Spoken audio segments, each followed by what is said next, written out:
Hey guys, Anthony, 4x4 Diesel. I thought you might find this one interesting.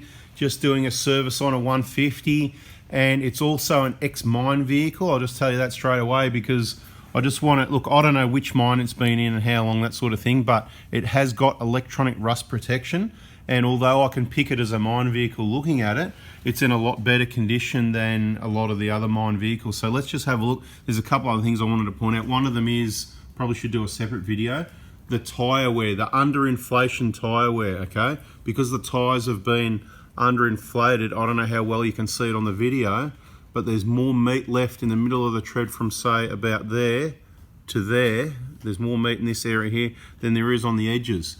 And how do we know it's not wheel alignment, right?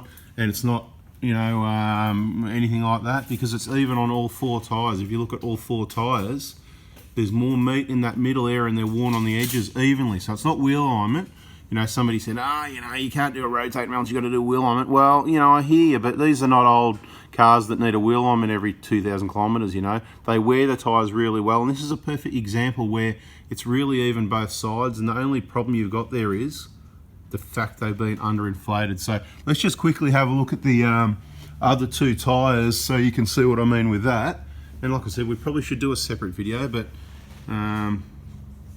just so you can have, I'll try and get it on the right angle so you can, you know, see for yourself.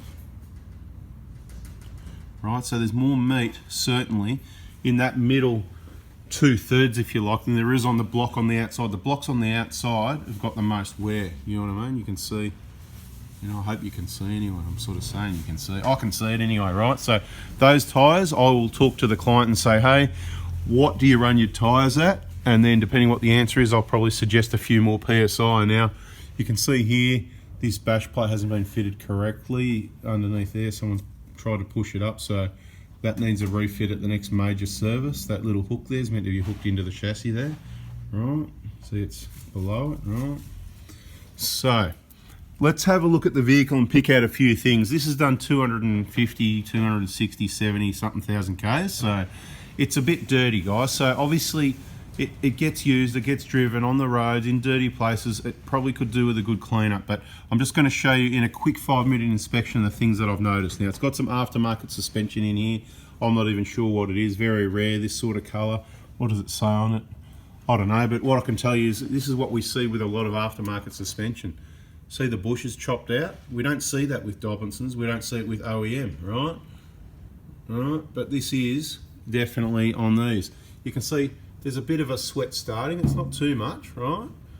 But, you know, we'll give it a bounce. We haven't done that yet. I'm not saying that's a leak because it's not wet all the way down, but there's a bit of a sweat there when we compare to this side. So I would like to clean it up and then see if it re-offends, which it probably won't. This side seems to be all right, but what's the consistency? So it's not just unlucky when you've got the same on both sides, right? If you've got the same on both sides on one vehicle, you see bugger all of this brand and it comes in and they're both stuffed. Well, you know, maybe they're not the best, or maybe keep in mind it's a mine vehicle, but this suspension probably went in afterwards maybe, but who knows? We don't know that history. What we do know is those bushes are not looking good, and generally I'll say if the bushes knackered, so's the strut. So time for some new struts in the front of this. Drive shafts look okay. A little bit of a weep starting in a few places, like see there? That's not a leak, guys. That's just a bit of a weep. Don't worry about it. If you start looking at stuff like that on older cars, you'll be spending money for a bit of excess grease over the years. Yeah, you get that. It'll be good to clean it up. Give it a once over. Let's have a look at the bottom of the turbo. It's got a bit of oil on it, but that is, I'm not going to say every car's got it, but 10% of vehicles have that. In my opinion, not a problem. I wouldn't do anything acting on that. I'd go whatever. Get what you can out of the turbo. I've seen them like that for years. Now you can see there's a lot of dirt. This is hard to judge the condition. Remember that other one? The pan was all rusted, sandblasted type thing. Well, this, you can see that same sort of blasting on it, but see how it's not rusty? So maybe it's that electronic rust protection does work, okay? So that's what I wanted to include in this as well. Overall, it's been lubricated. Lubrication and mess is better than being all clean, you know? But however, it does need a good cleanup. Let's have a look here. It seems to have had plenty of lubrication at the uni joints, which is good. A little bit of a pinion just starting, but again, we're not going to worry about that until it's running down the diff here. So we may mention it and say, hey, look, you know, something to keep an eye on. Ultra just hit me head. What did I do that for? I know not to hit my head. That hurt. Anyway, have a look at the brakes. You know, there's enough meat there to get to the next service, you know, 40-50% left. Looks like it's had some rear shockers replaced. Look, it does need a really good cleanup in my opinion. So people are going to go, oh, that's a heap of, you know, that, I get what you mean by the looks of it, you're right, but remember it's done the Ks and it just hasn't been cleaned. It will clean up quite nicely. Someone just needs to crawl under there and do it. Just trying to show you some of the things that we're looking out for. And on a vehicle that's done nearly 300,000 Ks, how hard it is to find anything other than mess under these Toyotas, okay? And look at the problems we've found so far. It's all from people. See, this is people. This is a small problem, can be fixed. That's all from people, right? What's happened there? And aftermarket problems with, you know, stuff like that. If it was genuine, that wouldn't have happened, okay? Now let's have a look at these bushes.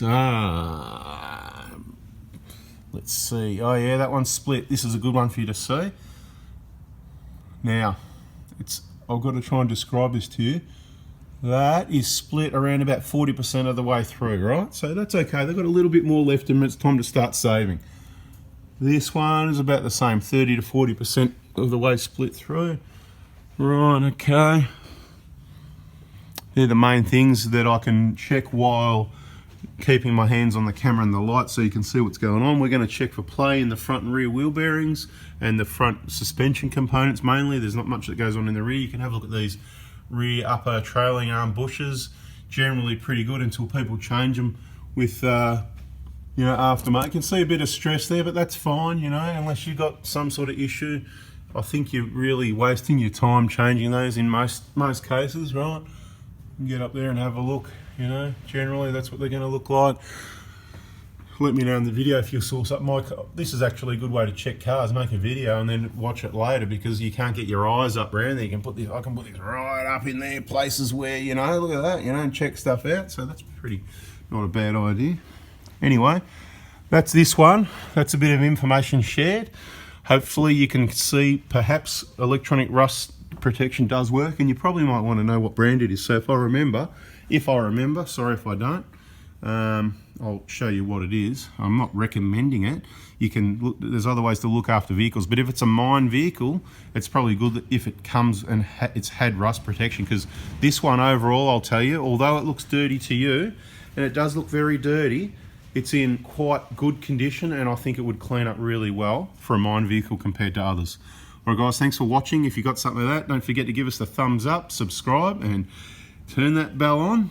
Bada bing, and I'll add what brand rust protection device it is later for those that are interested. Thanks for watching guys, see ya. Alright, so I thought I'd just show you quickly the engine bay to show you can still see some corrosion and stuff, you know, but it's not bad. It's really good. Like, you'll have to take my word for it. You're not here. It is dirty, needs a clean up, right? But I just wanted to show you that in case you're interested. I'm not telling you that it's any good or not, right? But that's what it is. Coupler Tech, electronic rust proofing, protection from rust guaranteed, mine specification system, right? couplertech.com. Again, not promoting it. In no way do I give us stuff, but I'm just trying to help you guys. It's up to you. How do you know it's a mine vehicle? When you see that, that's a dead giveaway. And of course, when you see, you know, the sort of, this is not bad though. You know, when I say the corrosion, there's not much on this vehicle. It's more, it needs cleaning more than any rust or corrosion. Anyway, guys, like I said, thanks for watching. Subscribe, give us the thumbs up, and turn that bell on, all that stuff, and we'll have more information coming your way soon. And another little tip, if you didn't watch that one with the bonnet falling down, it nearly just happened. It's a little bit breezy here, and the bonnet was up, and yeah, it started coming down, lucky just in time. So make sure those bonnet struts are sorted as well. Thanks for watching guys, see ya.